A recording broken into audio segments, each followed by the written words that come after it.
Okay, so one of the areas that I work with in hypnosis is weight reduction, and every year I tend to find that a huge number of people will call, especially around about January time, and they'll ask questions around precisely, and it's almost as if one has a magic wand, and you get the call around about January time. Hypnosis, is it useful for weight reduction? And it is. And we're going to talk about how it is. Now, the idea is really around this area is it helps with our habits, more so food, because obviously food is a big aspect of weight reduction and weight gain. So we're going to touch on that, but also a more active lifestyle and a lifestyle change. And that's what hypnosis is going to help with. We'll look at. So the mode of responding, so that it relates to sensory cognition and effective stimuli in a more functional way. Okay, so the idea is really it's our relationship to food, it's our relationship to our lifestyle, and we're going to explore that as we go along. And our locus of control. As a result, the locus of control for stress from external situations, so how you respond to stress, and turn to internal resources by attention and conscious thought processes. So you're consciously aware, so you consciously know what food to eat for the most part. And why don't you eat the food that you know you should eat if you know you should eat it? Okay, in a sense, experiential exercises substitute maladaptive addictions, for example, in a more relaxed, attentive state. Okay, at the same time, despondent mood states and craving related to shameful and disparaging thought and belief patterns are minimized by cultivating self-compassion and acceptance. So rather than beat yourself up because you ate that chalky biscuit, it's okay. Okay? And just process your thoughts, be more self-aware as to what's going on. Because we talked about early this morning about beating ourselves up over what we've done or do. And if you beat yourself up because you ate that chocolate biscuit, what do you think you're going to do afterwards? You'll demolish the whole packet rather than say, well, I've eaten one, it's okay.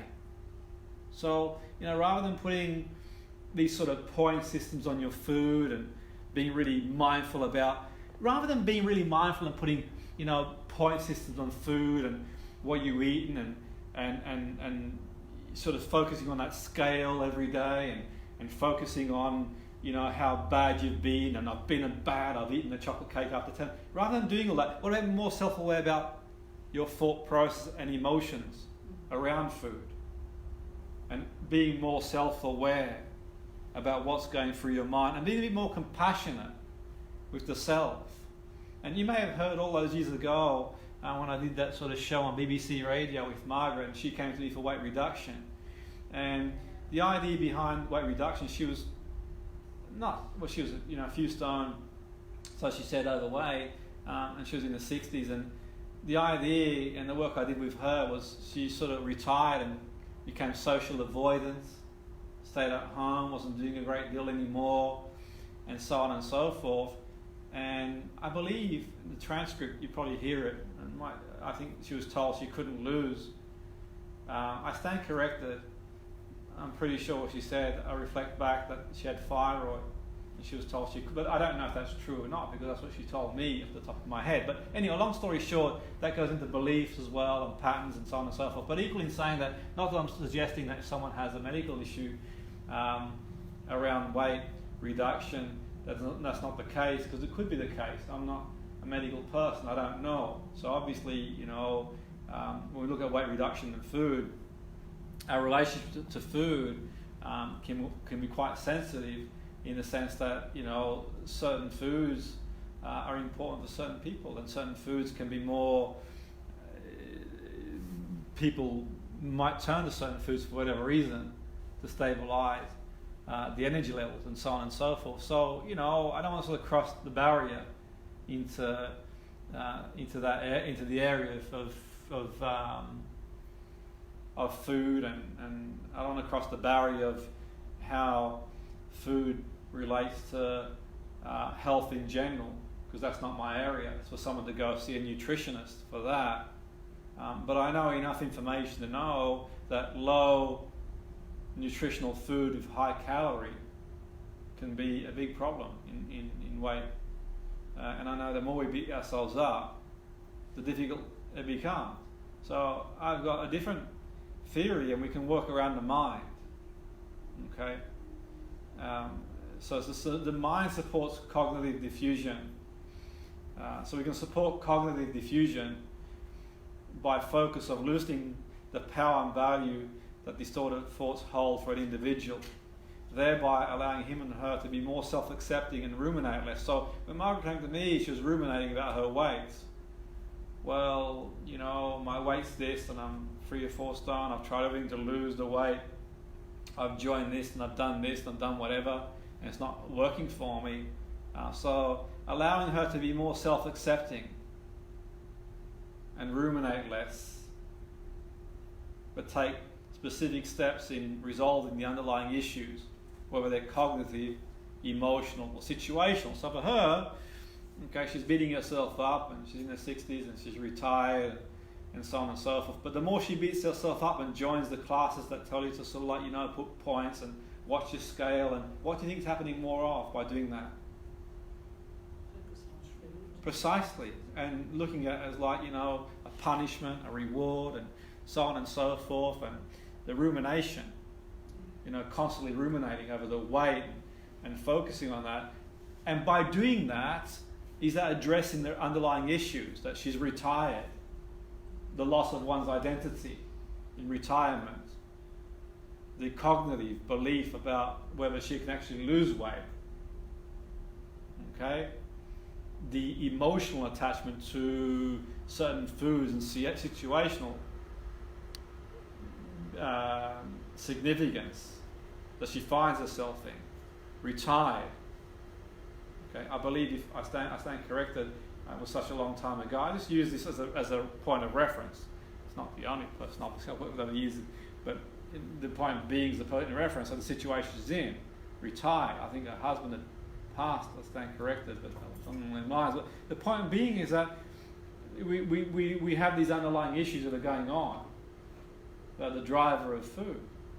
So food can be comfort for some people in certain situations, and you know, we can address some of the issues that are going on underneath, and that might not be the issues that we are faced with to address. Now, we've talked about this in the course, that we stick to our remit. It might be that you uncover, when you're dealing with someone in a weight loss session, even as a coach, you might uncover something that needs clinical help. So because people can eat food as a distraction for trauma, and obviously if that's not your remit and not your clinical specialism, then you might say, well, perhaps you want to go see a clinician to deal with that. Okay, because that could be a coping strategy. I'm not saying everybody, by the way. I'm not saying you can't help them in your own in your remit way. So a personal trainer can carry on training someone physically. There's no reason why they can't, unless they're told otherwise. But the point being is that the underlying issue. If the underlying issue isn't resolved, what's going to happen? Just going to go back to doing the same thing. Precisely. And is it really a bad thing? If it's helping them, is it really a bad thing if it's helping them as a coping strategy? Well, possibly not, because it's a coping strategy. They're finding comfort in it. It may be if the goal is to reduce weight, but it can also be a useful thing that they've found to help them. So the underlying issue needs to be resolved for some people. Not everybody. It's not a deep, hidden issue for everybody, but we can look at observation and be more aware of their own feelings. So think about your relationship, your feelings towards certain foods, your thoughts and experiences that are involved in the intake of food, and the urge to binge eat, which is one of the biggest problems around weight, binge eating and eating at the wrong time. Does that make sense? So think about your feeling. Now take a moment now to observe, just like you would observe if you stub your toe, the pain, or if you hear a funny bump. But think about, okay, your food. Think about the ratio you've got with a certain type of food. It could be chocolate, it could be cake, it could be, coffee, a drink. Have a think about it. Now, we'll come back to it as we go along, but we want to encourage people to think about their relationship with food, their feeling. And I've mentioned before, a woman I was working with years ago, she had gone for a divorce, and after she'd been for a divorce, she was feeling lonely and sad, and she'd go home in the evening and eat all the wrong foods at the wrong time, and a lot of them sort of stem back to early on in her life as a 4 or 5 year old. Her mum would make her cakes and chocolate whenever she felt down, and she'd love and food. There's a feeling towards that cognitively. Does that sort of make sense? It explores as we go along. So conditions become more diffused. We also better equipped to respond with more conscious control and regulate our own emotions better.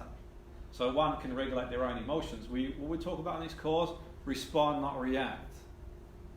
And respond, not react being, okay, you get cut up on the motorway in the morning and it opens up a few schemas and wounds. You say, well, actually, as a result, I'm going to have that full English fire just as you do. You weren't going to have it before, but now you decide, so you're reacting rather than responding. Okay? Or you know what, you've had a stressful week. I've had a stressful week. I'll have some, chocolate and so on and so forth. But then you're told there's points on it. All of a sudden you have that. And then you put more pressure on yourself. Because you think, I'll have that slice of cake. No, that's 20 points. No, I'll have the cake. No, that's 20. You've got more damn things to worry about. So you're creating more problems for yourself. If you want the damn cake, have the damn cake. You're not going to put on 2 stone eating a slice of cake. But if you have that cake every day above a deficit of calorie, you will. But look at what's going on in the mind. Be more self-aware. And I've mentioned it before, and I'll say it again. It's like advertising campaigns. Okay, they build associations to food, don't they? I mentioned the classic one being the old, was it the Coke, whatever advert, where you get the window cleaner, and they create an emotion, don't they? So if I'm advertising that drink, I just say, hey, look, water, sugar, chemicals. And then, here you go. There you go, Andy. £1.50, so go do one.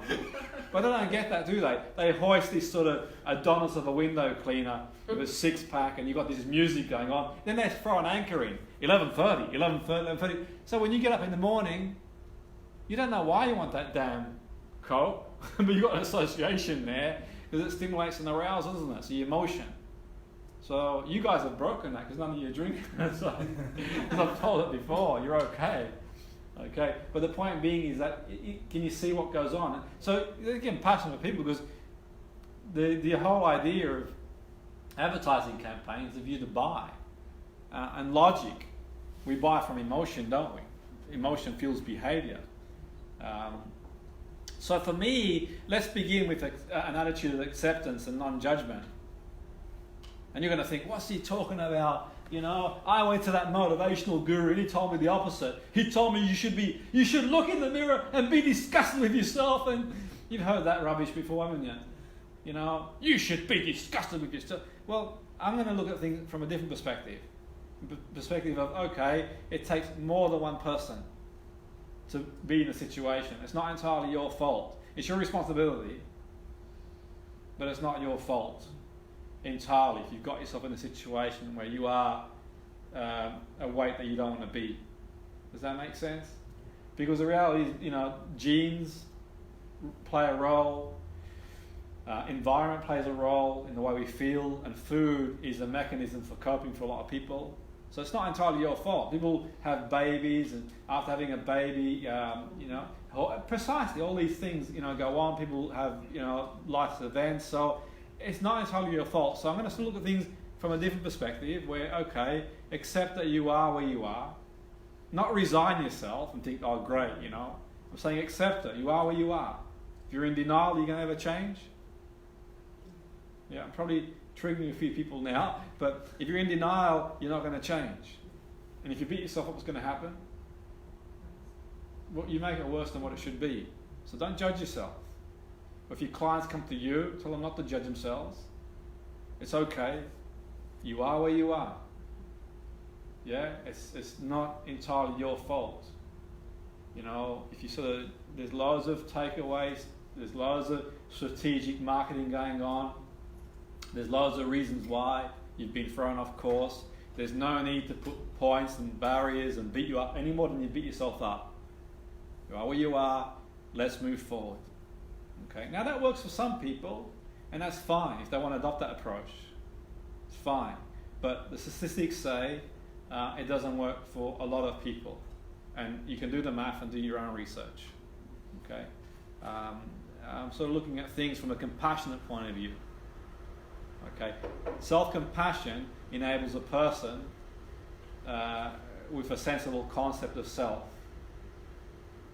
which supports self-esteem and realization that so-called failing is part of progress, if you want to call it failing, and not the end of the road. Okay, so that's my approach. And if you buy into the other approach and the motivational speaker approach, and you look in the mirror and you tell yourself off and you beat yourself up, that's fine. You adopt that approach and carry on doing that if that works for you. That's not my approach, because people don't need to beat themselves up any more than they need to. We're often our worst critic anyway, and the little self-esteem some people have left in certain situations, you sort of feel comfortable eradicating that, then you have a different approach to me. That makes sense. And I've seen that. I saw that one time in a seminar. A very well-known motivational speaker was telling people they should be disgusted with themselves, and I thought the little self-esteem some people have left. Not really a good idea. I'm not saying accept it. Great, you got into a situation where you're 2-3 stone overweight, fantastic. Okay, it is what it is. Be firm but fair. Okay, we do fail in life, and there's a very good chance if you've tried a diet, you'll have failed, because they don't work. They're not sustainable. Because the reality is, how long can you get away with putting points on your food? How long can you get away with, eating rabbit food, so to speak? There's going to be a point where you're tested. You're going to go through life and you're going to resort to type. So, awareness and understanding is key. Our cognitions, they create the urges of cravings and compulsive behaviour. You can have these slides, by the way, guys, so I wouldn't be too concerned about it. You can have all the slides. And it's all in the material I've sent you as well, and it's all there, so I wouldn't be too concerned about missing out on any of it, but you can have it. You've got the video too. So for me, it's about awareness and understanding of distorted cognitions that create the urges and cravings. So the cognition being love and food. Well, food doesn't really give you love in that respect. So our distorted sense of reality that promotes compulsive behaviour in that respect. So in view of Margaret, who told me that she was told that she couldn't lose weight, I said to Margaret, I'm not a medical person, I can't answer that question for you. But if you go back to your GP and tell him what we're about to do from the point of view of hypnosis and so on and so forth, if they're okay if you're doing that, then we'll have a go. And it's not putting you in any danger. Obviously, if you have got some sort of diet you've got to adhere to, then what's the worst that can happen? We give it a shot. Does that make sense? Yeah. That's what we can do. So it's about taking control of our life. Sort of going on from that diet mentality. Okay, and yeah, exactly. You can sort of see the tables. This is a few years now, but you can sort of see who, from an obesity point of view, it's becoming a huge problem around the world. With the USA topping the charts, and Mexico, Australia's not too far behind, and the UK is moving up the charts as well, by the way. Yeah, it's moving up the charts, by the way. We just all need to move to Japan. Well, yeah. That's a solution environmentally, yeah, exactly. From that point of view, we'll all go precisely. But you can see that a lot of it centres around the sort of that fast food culture, isn't it? In one respect, because obviously it's got high calories and low nutritional values. Okay, so but also lifestyle too. That's a really important thing too. Lifestyle. Things are meant to make your life easier, make life harder. People are more and more inclined to be more, rather than going for a walk, they sort of stay inside and go on the internet. And these are little things that can contribute towards weight reduction. But not only that, if you go for a walk and you feel fresh air it might not burn many calories, but as long as you're doing that, you're not sort of sitting down, promoting endorphins in the brain, you're feeling better, and you're not eating. So, it's a distraction as well in that respect, which is a positive one, like that. So the shape of things to come. Yeah, exactly. So you can see them more actively. You're not hunting for your food no more. Back in my day, we used to hunt for our food. But the point being is obviously, it's fast, isn't it? One thing's quick.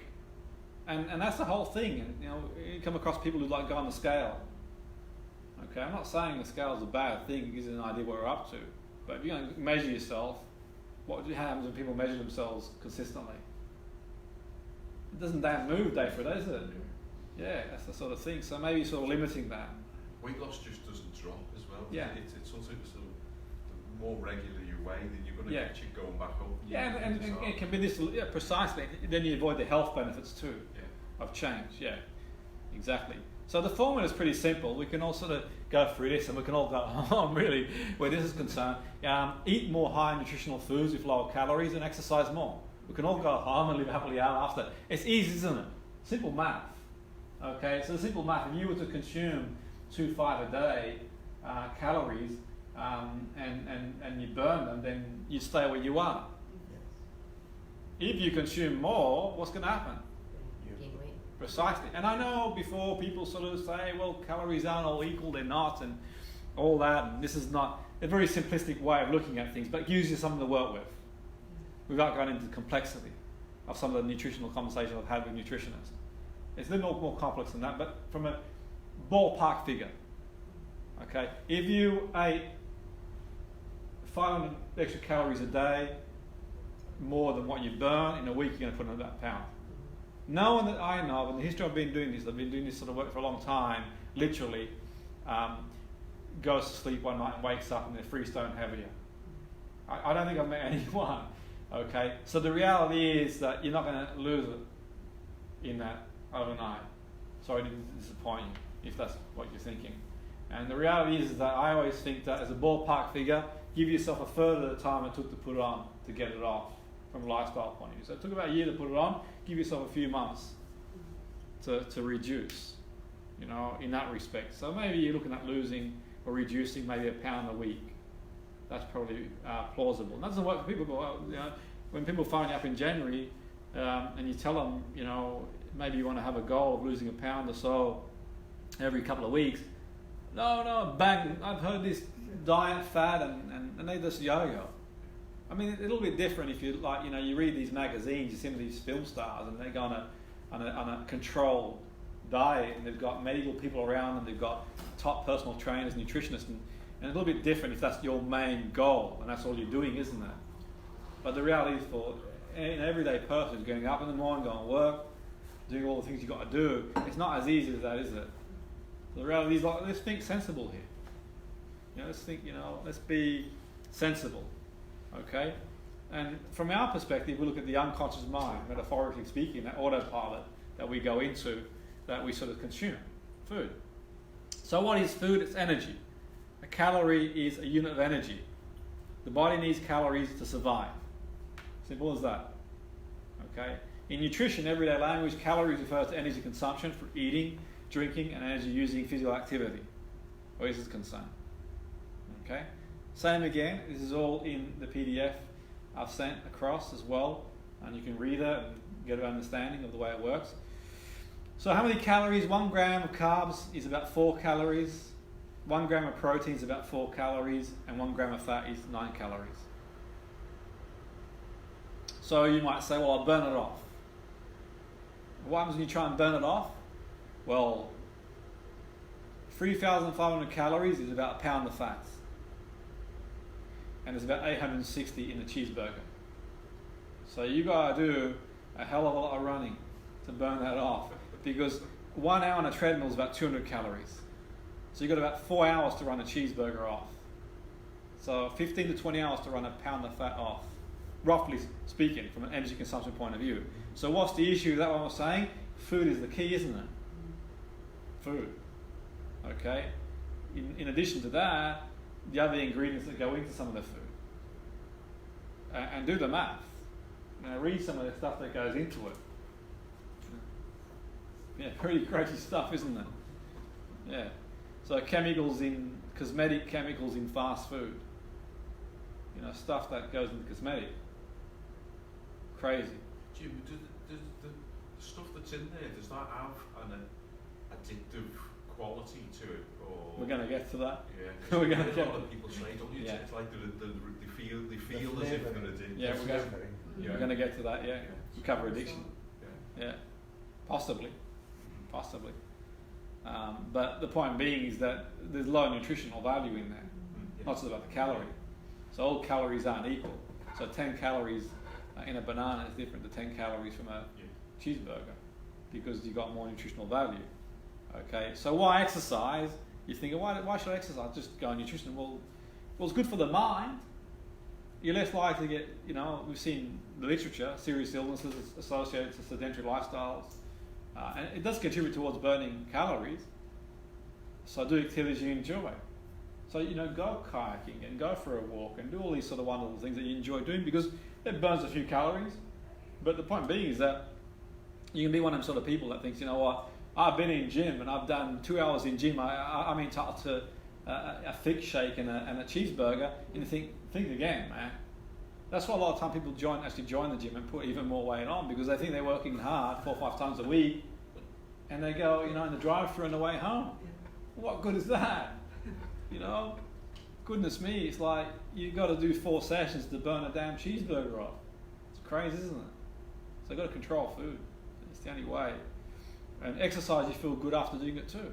Now, exercise doesn't have to be on the gym all the time. You don't have to be on the treadmill in the gym. You can be going for a nice country walk. Beautiful countryside. Everywhere you look, there's beautiful countryside. Go for a walk, and it's wonderful. You can especially on these wonderful summer evenings, and it's light till 10 o'clock. You go for a walk, the fresh air. It's magnificent. It changes your mood and your mindset. I want you to think about the clients that you got. Right, a list of activities they enjoy doing. Don't make it a chore. Don't make the damn gym a chore if you don't enjoy going to the gym. Think about things you love to do. Sports with your family. Your friends. And if you get beat by your family, it's not good. Especially if you get beaten by your kids in sport. Just tell them you let them win. I'll let you win. I'll let you win. But activities you enjoy. Social element. And that's the whole thing with Margaret, where she was concerned. I said to her, why don't you go swimming? And, that's where the swimming phobia thing came up, and we overcame that. But she's going swimming on Wednesday, Thursday morning with her friends, socialising. And, then she books a holiday to Spain. And she hasn't been away for many, many years. And that sort of activities are really, really good. They're good for us, They're really good because as human beings, even if we're introverted, social is a big thing. Social group is important. A really useful thing to do. So activity is key. But nutrition is key where weight reduction is concerned. Okay, burn more calories consumed.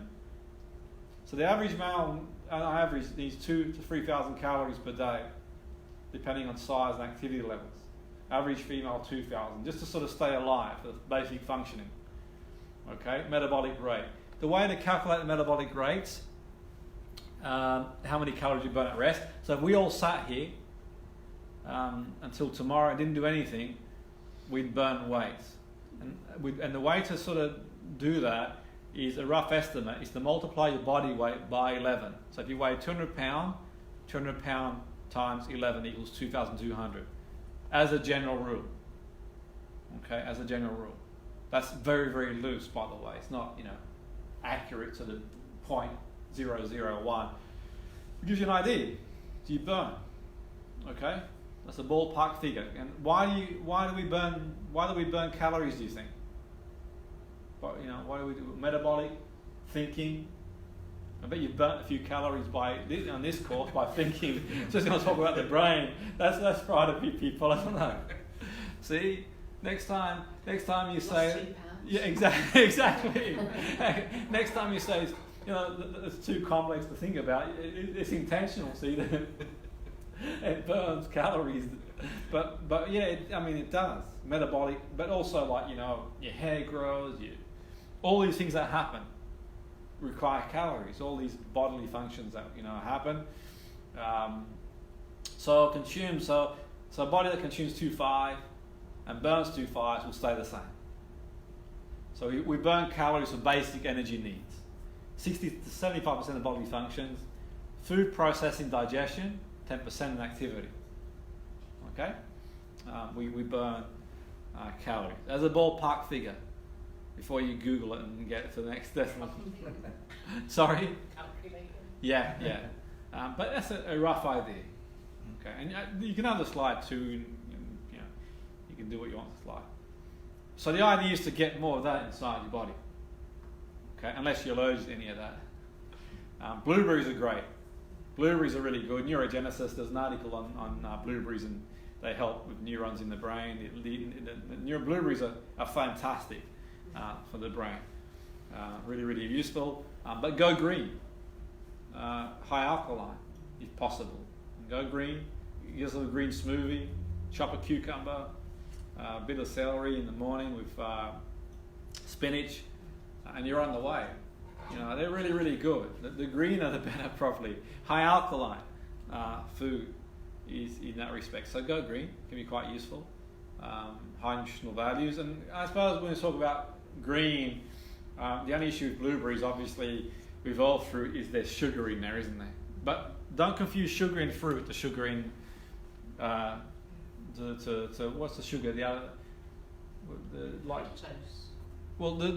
sugar in the fruit is one thing, but the sugar that we have that's concentrated, the sugar that the sugar that we put, like refined sugar, that's not damn good in that respect.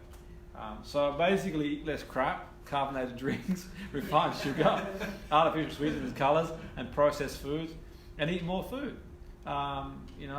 Fruits and veggies, organic, omega-3, and water. They're quite useful. And I've seen it when I work with young offenders in the past, how it affects their mood and mindset, what they eat, in a big way. I remember one time when I used to work in care homes, we introduced breakfast because some wouldn't have breakfast in that respect. But it really helped a lot, to stabilise their energy levels and mood. Yeah, it's huge. So, we sort of see good sugar, bad sugar. So, okay, people will say, well, sugar is sugar no matter what, and obviously if you don't burn the sugar, it's going to convert to fat and blah, blah, blah. I'm not saying eat 20 watermelons, by the way, but if you eat a slice of watermelon, it's not going to cause too much of a problem, is it? The nutritional value is great if you enjoy eating it. I like, mango. I'm not saying eat a whole box of mangoes a day, because there's no way you can get around to burning that sugar off, but it gives you nutritional value. It's good for you, So that's the whole thing about sustainability. Also looks so much better when you look at the colours. Yeah. It's so much more appetising than absolutely, absolutely, and absolutely. It's breaking that sort of cycle. That's what we're going to look at today. We're in that fight, flight, freeze mode. We're always in that sort of mode, that hyper arousal from getting up in the morning and pressure and deadlines and stress and the modern world being the way it is. And we're going to look at some sort of process you can use going forward. And we're going to go into more detail, like we always do in practice these anyway, in practice time. But the laser approach is to set a goal is quite useful, and we're sort of going to go through this very briefly before we sort of practice this. So we're going to come back to this at some point today and tomorrow to practice it. And the idea is the laser approach. Set a goal. Is it attainable? The sensory experience of being the weight you want to be. What will you feel emotionally when you're the weight you want to be? The ecology, the consequences of achieving your goal. And the resources and responsibility in road to achieving it. So remember to put the goal in a positive. What you want, the weight you want to be, the suit size, the dress size. Is it attainable? Can I really lose 5 stone in a week? No. Not possible in a safe way. Okay? Unless you think otherwise, then that's your call. But the point being is it attainable? And think, how long did it take me to put the weight on? I think as a ballpark figure, maybe a third of the time to get it off, but a lifestyle choice. Now that's my belief based on the literature I've read. If you think otherwise, then you do what's right for you. Sensory experience, how will you feel when you get there? What will you see? Okay, ecology, the consequences of achieving the goal. It might be a problem in the sense that, you know, you've got to cook for the family and not everyone buys into what you sort of want to buy into eating, and you might want to start exercising, and so there's a consequence, isn't there? Resources, role, responsibility. I think you can touch on that as we go along. It's useful to start somewhere. That's a good place to start. Get stuck in patterns, interrupt the pattern and put a new pattern when it comes to food. Idea, association, behaviour. Okay? So reassociation to food. It went back to what I said earlier before. So you got here, you got one of these. Okay, so when you think about it and think about food, your submodalities around food. Okay, when you think of that chocolate cake, what goes through your mind? Colour, sounds. When you think of that drink that's just sugar and water, okay, what do you think? Do you see a window cleaner being hoisted up? Do you hear 11:30? Okay, what goes through your mind? You know, or do you see your own window cleaner? You better not be watching this. He's going to come after you. You see your own window cleaner, or you see that sort of Adonis of a window cleaner. Okay, but the point being, you see association. That's because maybe you reassociate it. So, for example, if you think crisps, you might think, okay, nice, crisp, wonderful. You know, the old crisp adverts and that sort of stuff. They get these former Everton footballers. These former Everton footballers to, I'm not naming names. Okay, these former Everton footballers to advertise crisps in these fluffy, warm, really, really nice things. I'm gonna blow it out of the water. Next time you get a crisp, when it's safe to do so, burn the damn thing and see the oil, the fat dripping out of it. The fat dripping out of that damn thing. Okay? And the stench. And when you sort of see it, just burn it, by the way. Catch fire, go somewhere safe and just see the results and look at it then and change your association to it. You probably never eat one again because you have an idea, an association, a behaviour, and if you sort of see it, like reassociate to it. You know, if you got, at one time I was working with somebody and they sort of compulsion, and I'm not saying, it's all in moderation, they had a compulsion to a certain type of burger, and I said, well, go see how it's damn made and where they get the meat from. Put them off for life. It's a reassociation then. If that's what the issue is, if it's not an issue, then that's fine. It's moderation, isn't it? You know, so to speak. So emotions, compulsion to eat, emotions, thoughts, we talked about that before. What do I eat? Well, I'm not a nutritional expert, but I've done my reading and research in that area, and there's better people than me in that area to speak to. But as a coach, if you're going down that road, hypnotherapist, then you might want to partner up with a nutritionist and say, well, actually, you know what, maybe it's a good idea if you go see someone and talk about your food. That's, you know, better qualified to make a plan nutritionally. A plan, if that makes sense. But most people know what to eat, as a general rule. They've got a rough idea, okay? But the issue is the emotion. So juicing is quite good, smoothie, okay? You know why green? Because you know there's a lot of benefits in green, isn't there? Loads of benefits in green juicing. I have a green juice every day. Every morning I have a green juice, and the problem is the ones you get in the shelf life. Yeah, exactly. It's the thing. It's like, you know, how they call it. You know, juice is beyond me. So the juice you've got on the shelf life too, isn't it? So making one fresh. Has everyone got like a smoothie at home? Yeah. Yes, we've got a smoothie. Do you actually juice, Jim, or like the Nutribullet? No, a bit of both. Bit of both, no? Yeah. A bit of both. I know some people say juicing, it loses the enzymes and nutrients and that sort of stuff. You lose the roughage, actually. That's Sorry? You lose the roughage. Yeah, it's 6.5 to 1. It's like, you know, given you mix. I like to mix it up. Yeah. And you probably do, but within reason, isn't it? You know, within reason. But the point being, you know, juice is good. A Nutribullet, whatever it is good. I'm not on commission for any of them, by the way. That should be. Maybe it should be. But it doesn't have to be. It's the juicer itself. If you go for the top range, I know it's expensive. Yeah. But the macerating oil, it does take some of the Yeah. stuff down into. Oh, you got the old style one, Magdi. The old one where you sort of squeeze it, man. Yeah, that's What's wrong with that? That's the best. Hey? Yeah, that's the best. Squeeze the damn thing. Get the old orange. Yeah, no, exactly. I agree. I Yeah, agree. no, But this- sometimes, ironically, sometimes, what, if you spend a little bit more money, you get much better quality, Yeah. and also it lasts a lot longer. I'm just going off experience. I've tried the cheap option in the past, and then that thing just conks out. Just as I'm Yeah. saying, Absolutely, if you look at the absolutely, juicer, yeah. you Yeah, realize I think this so. is standard juicer, this Absolutely, is yeah. macerating, then it takes a lot of roughage Yeah. into the juice itself. Absolutely, for sure, exactly. So motivation's a really big thing. Find that motivation to change, and it's a useful one. So motivating yourself. This is where this comes in handy, by the way. Working at what motivates you, and motivation towards or away. So we know that, and we're motivated away from a negative consequence or towards a positive. So some of us are more motivated one or the other, the spectrum of both. So it can be quite useful to write down goals that motivate you, that are compelling. Well, I want to get into that dress site, I want to get a wedding, I want to be on the beach with the six-pack. If that's more towards, isn't it? Yeah. But it might be the health risk that works for some people. So when you talk to people, find out what their driver is, or drivers are, within the spectrum. Okay, within the spectrum. So you might put an old picture when you were the way you want to be on the cupboard. You might put a picture of seeing yourself the way you don't want to be.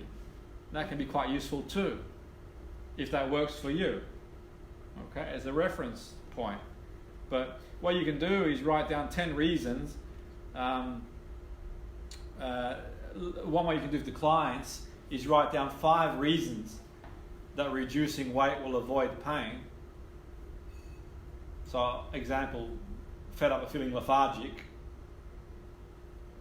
5 reasons reducing weight would avoid pain. It has to be 5. You can be 3, you can be 10, 20, but as a general rule, it's a rough idea, isn't it? General rule. Okay, and the same again, 5 positives. Who found it easy to write away from the negative? Anyone find it easy to do that? Who found it easy to write down reducing would be towards the positive? Yes. Yeah, and depending on, everyone's different, aren't they? I'm not saying one's better than the other, and we all have a spectrum, but one thing as well too, by the way, I should say too, what's really important too, what I do, be very, very mindful, by the way, guys, the people who sort of think they should be losing weight, that are underweight. Really, that's a serious problem, how you address that. That's why safeguarding is really important. Be very mindful if someone turns up and they're underweight and they think they have to lose. Okay. When I've been faced with that situation, I say, well, I'm not the person to help you. I suggest you go see a GP because it could be a clinical issue. Okay. If someone turns up and you fill in the questionnaire and they turn up to your office and they're like, 5 stone went through, what do you do? Actually, excuse me, I think it's better. My suggestion is see a GP. I don't think I can help you. What, do you think I'm overweight? Do you think I'm underweight? No, I don't think I can help you. No reason, no rationale. Does that make sense? Okay, that's really important because you could get in a situation where people say, okay, do you feel comfortable doing that? That's a bit of a worry, isn't it, when you see some people who see themselves. It's not for you to be the judge in that respect, but the point being there could be an underlying issue that they have. Okay. Types of eaters. You've got emotional eaters. We've talked about that before. People eat from an emotional point of view. They go through breakup, they go through problems, they go through job loss, emotional eating. They've got an emotional relationship to the food. Conditioned eaters. Okay. So sometimes, for example, whoever had that growing up, finish the plates. Andy, finish that damn thing. You got 2 pieces left. Starving kids enough. Yeah. If I don't And there are, and obviously there's a problem, but the point being is that it gets into your head, doesn't it? Okay? And basically, you can't have that chocolate cake until you finish it, you know what I mean? Yeah. So conditioned eating is a big thing. Subconscious eating. You go to the cinema, and then you buy yourself some popcorn, and before you know it, there's none left. You know, have that before? Subconscious eater. Before the next one. Yeah, it happens to me with coffee. Yeah, have a coffee, it's like, it's gone. Where is it? Refill. So stop and get, control. We're going to do a technique afterwards, we're going to practice it. Really useful technique that really help you with this, by the way. Really useful one. And changing, here you go, we talk about association. There's the advertisement, that looks nice, isn't it? She's going to go for lunch soon. Look at the damn thing. Look at it. That's what it is. Yeah? Look at it. And that's the most attractive angle too. Doesn't look like that, does it? Okay. Okay, so relaxation's key. Calming down. So if you get overwhelmed, and that's where mindfulness is really good, by the way. Mindfulness is great. We're going to touch on that as well. So going for a walk, taking a siesta, having a bath, doing things that you like to do, which aren't eating, meditating, exercising, talking to a friend, listening to music. Just lie in bed, listen to a few tunes, just override it. Take a bath, have a siesta. Focus on what makes you happy. Do more things that make you happy, and less that, you get your client to put down what the things you can do, activity schedule, and they'll probably write a list of things: eating chocolate, having cake, drinking alcohol. No, you're here for weight loss, weight reduction. Mindful eating is really important, okay? This is a really big one for me. This is a really, really important one. Mindful eating. Mindful eating, where take the time to taste your food, look at what you're eating. That really helps a lot with subconscious eating. Okay, mindful eating is key. Being really aware of what you're putting in your mouth. Seeing it, tasting it, smelling it. Use your senses. Don't just sort of scoff away. Meditation. Growth in awareness. Growth in awareness that broadens perspective and induces a re-evaluation of life priorities. Adoption of observation, non-judgment, non-reaction, attentional set towards the urges that support regulation of impulses. So just be, like we did this morning. The exercise I gave you this morning, just be. That triggered some of you. You couldn't just be. Just be. And breathe. And just, it's okay to be there. And get the person that you're working with to list change they can make immediately. Okay? What will you do when you start? Don't insinuate it's going to happen. Okay? Keeping a gratitude journal when you feel good and grateful. It keeps you in a good place. Write down a list of triggers that fire you off, so you're more self-aware. The trigger could be a Monday morning, or if you argue with somebody, or if you get overwhelmed. So be more self-aware. Be more self-aware of what sets things off. Okay. And practical. And the old Socrates, the secret of change is to focus all your energy on not fighting the old, but building the new. Okay? So on that note, it's lunch. And this is your biggest test. And you're providing the green juices. Absolutely. Absolutely. Yeah. And the point being, we'll do some exercise after the break, obviously, and pick up on that. But the idea and the emphasis is, there are a number of techniques that can help, obviously, in hypnosis, like regression and NLP timeline around the emotions of food. And there's a number of things that we can do, keeping food diaries, reassociation, map across some of the others, and a lot of things we can do. But I come from the place of starting with self-compassion and not beating yourself up more than you need to build yourself up. And I think it's always a really good place to start and build on that. So lunchtime, the drive-through's that way. The drive-through's that way. Okay, no, it's great. Thank you. Thank you.